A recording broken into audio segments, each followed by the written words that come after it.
Hello, and welcome to our final crash course video. My name is Nick Monlos. And my name is Connor McGuffin. We're going to be talking about environmental and energy policy.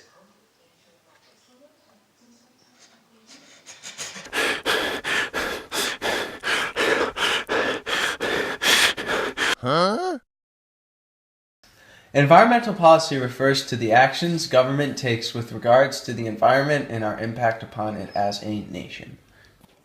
In the last 40 years, the environment has been a major focus of national public policy. The environmental movement of the 1960s and the increased awareness that it created moved the federal government to act. The early 70s saw three significant pieces of legislation, with the Clean Air Act, Clean Water Act, and Endangered Species Act. President Nixon, through executive order, consolidated a few smaller bureaucratic agencies under the banner of one larger regulatory body known as the Environmental Protection Agency, or EPA. Slowly but surely, awareness for the toxicity of chemicals, industrial pollutants, and other poisonous agents increased, as did governmental regulation of them. Most scholars believe that there are four options policymakers can take in response to the environment. First off, the government could choose to put the economy first. This option focuses on our own domestic issues and putting the environment on the back burner. Next, the government could take the lead in the green economy, doing essentially the opposite of the first option. With this option, the U.S. could become a front runner in the efforts to develop new green technology. Third, we could promote sustainable development. This option means recognizing that economic development and environmental health are connected, and working to sustain a balance of development and environmental preservation. Finally, the last option is to protect Mother Nature. Simply put, this option puts the environment first.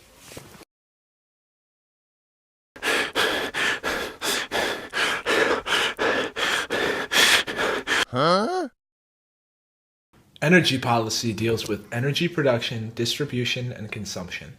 And you're probably not really listening, so here's Nick Monlos' Clip of the Night. Sponsored by Kia. What? Yeah. Every time I'm in the street, I hear man down. Where you from?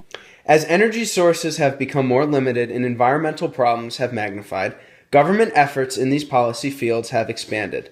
Before the 1970s, there were very limited activity on part of the government to establish policies related to energy and environmental protection. Energy shortages and expanding pollution problems propelled these policy areas into the forefront of the government's agenda in the 1970s, but their prominence at the national level has fluctuated greatly. During recent years, skyrocketing energy prices and increasing concerns about global warming and other aspects of eliminating change have placed these issues once again at the center of American politics. Let's take a look at environmental and energy policy today. Obama passed the Recovery Act, which provided funding for programs that help the environment.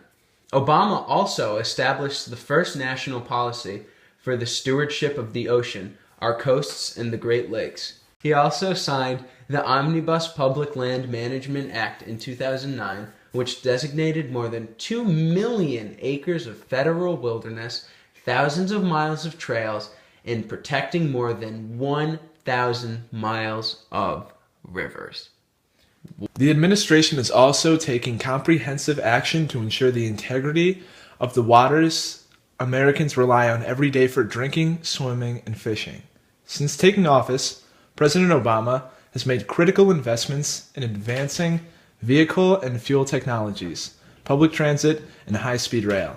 The Obama administration has proposed the toughest fuel economy standards for passenger vehicles in U.S. history, requiring an average performance equivalent of 54.5 miles per gallon by 2025. One quote of Barack Obama's that sums up his take on energy and environmental policy is when he said, "We can't have an energy strategy for the last century that traps us in the past. We need an energy strategy for the future. An all of the above strategy for the 21st century that develops every source of American-made energy." Make it sexy. Hey, you're still not paying attention. It's time for the second installment of Charmy's Clip of the Night.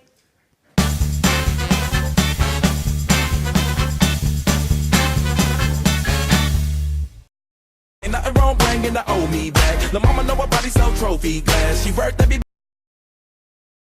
Thank you very much for joining us in our last installment of the Swansonian Chronicles. I'm Nick Monlos. No, you're Connor McGuff. I'm Nick Monlos. Bye, guys. Have a safe season.